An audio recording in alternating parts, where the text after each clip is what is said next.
ये 67वें राष्ट्रीय पुनः जागरण का साल रहा।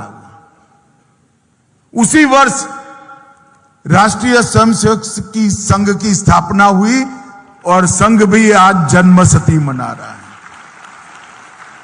उसी वक्त भाई जी ने गीता प्रेस गोरखपुर की स्थापना की, वो भी आज जन्मशती मना रहा है। और अखंड ज्योति जो प्रज्वलित हुई और वंदनीय माता जी का भी जन्मशती का वर्ष है। एक प्रकार से ये सभी काम एक ही वर्ष में शुरू होने का मतलब है कि वो वर्ष को ईश्वर ने ही भारत के पुनः जागरण के लिए निर्मित किया होगा। मैं आज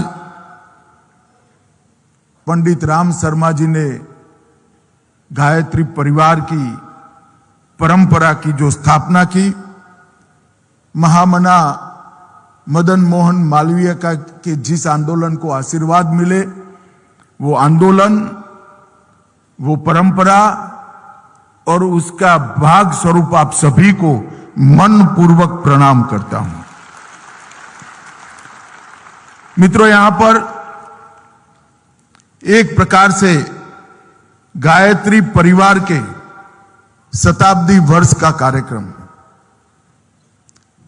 अखंड ज्योति के प्रागट्य के 100 साल हुए, वंदनीय माता भगवती देवी शर्मा के धरती पर अवतरण के भी 100 साल हुए और गुरुदेव पंडित राम शर्मा जी की तपस्या के भी 100 साल पूरे हुए।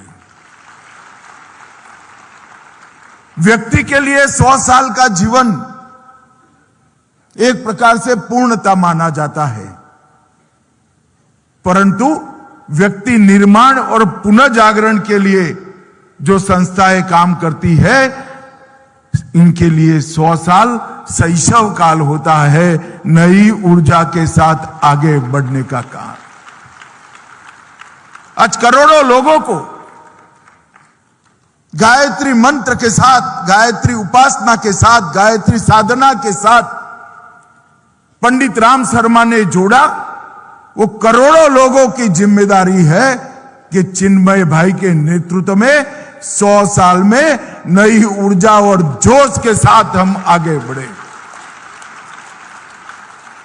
और इस तरह से आगे बढ़े, इस उत्साह से आगे बढ़े कि यही तपोभूमि पर, यही सप्त ऋषियों की भूमि पर, यही कुंभ भूमि पर गायत्री परिवार के 200 साल भी इससे भी ज्यादा उत्साह के साथ।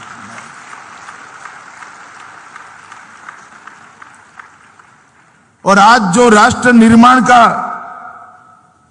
संकल्प का दिन तय किया है, मैं आपको बाद में बात करूंगा, परंतु राष्ट्र निर्माण का संकल्प ये आज कितना समयोचित है, इसकी भी मैं बात करूंगा। परंतु मैं पंडित राम शर्मा के जीवन पर बात करना चाहता हूं। देश भर के इतिहास का, देश के महापुरुषों का और आध्यात्मिक जीवन को ऊर्जा लेने वाले अनेक संतों के जीवन का मेरा गहरा अध्ययन है। और मैं आज गायत्री परिवार के कार्यक्रम में आया हूं इसलिए नहीं कह रहा हूं, गायत्री परिवार की अखंड ज्योति की शताब्दी है इसलिए नहीं कह रहा हूं। मेरे मन की मान्यता है, भारतवर्ष पंडित राम शर्मा के उपकारों से कभी मुक्त नहीं हो पाएगा। एक जीवन में करोड़ों लोगों को व्यक्ति निर्माण के आंदोलन के साथ जोड़ना, भक्ति के साथ जोड़ना, आध्यात्म के रास्ते पर प्रशस्त करना और गायत्री मंत्र का एक प्रकार से पुनर्जीवन करने का काम। सनातन धर्म में कई कुरीतियां आ गई। बहनें गायत्री मंत्र नहीं बोल सकती। क्यों नहीं बोल सकती? किसी के पास जवाब नहीं था। और एक कुरीति को तोड़ने का काम पंडित राम शर्मा ने। हर जाति, हर समाज और लिंग भेद के बगैर गायत्री मंत्र के माध्यम से हर आत्मा को कल्याण का मार्ग प्रशस्त करने का रास्ता पंडित गायत्री शर्मा ने बताया। और पंडित राम शर्मा जी ने मदन मोहन मालवीय ने जो उनको सीख दी थी कि गायत्री मंत्र के ज्ञान को जन जन तक पहुंचाओ, उसको अपना जीवन मंत्र कर दिया। वसंत पंचमी के दिन ही अखंड ज्योति का